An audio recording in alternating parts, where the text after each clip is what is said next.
আসসালামু আলাইকুম প্রিয় দেশবাসী। সুযোগ সব সময় আসে না। সুযোগ আসলে সুযোগ কাজে লাগাতে হয়। আমাদের এই দেশ স্বাধীন হয়েছিল 1971 সালে। এখন 2025 সাল চলতেছে।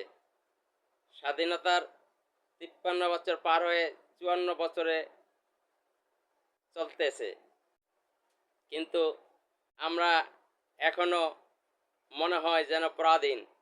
আমরা পরাধীনতার শিকলে আবদ্ধ হয়ে আছি। তাহলে আমরা কিসের স্বাধীনতা অর্জন করেছি? আমরা নামে স্বাধীনতা অর্জন করেছি, আমরা কাজে স্বাধীনতা অর্জন করতে পারি নাই। কাজে যদি স্বাধীনতা অর্জন করতে পারি তাহলেই আমরা সাকসেস, কিন্তু আমরা এখন সাকসেস হই নাই। এই দেশকে আমাদের আবার স্বাধীন করতে হবে। এই স্বাধীন করতে হলে আমাদেরকে ঐক্যবদ্ধ হতে হবে।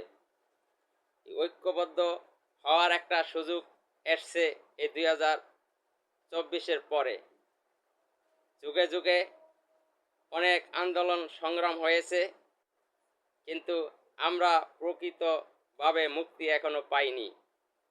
এই মুক্তি যদি আমাদেরকে পেতে হয় তাহলে এই 2026 সালের নির্বাচনে আমাদেরকে শপথ গ্রহণ করতে হবে যে আমরা সুস্থ একটি বাংলাদেশ চাই।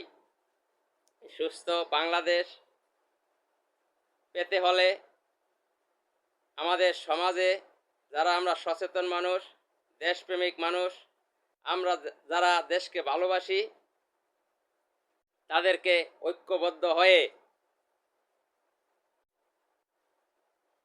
নব্য ফ্যাসিস্টদের বিরুদ্ধে আমাদেরকে দুর্বার আন্দোলন গড়ে তুলতে হবে। এই দুর্বার আন্দোলন হলো ব্যালটের মাধ্যমে। ব্যালটের মাধ্যমে আমাদেরকে প্রমাণ করে দিতে হবে আমরা নতুন বাংলাদেশ চাই। নতুন বাংলাদেশ ছাড়া এদেশে ইসলাম দেশ ও মানবতার শান্তি আসবে না। ইসলাম দেশ ও মানবতা শান্তি ফিরিয়ে আনতে হলে দেশের আলেম ওলামাগণ, দেশের সচেতন মানুষ, বুদ্ধিজীবী, আইনজীবী, পেশাজীবী, কৃষক, শ্রমিক, জনতা সকলে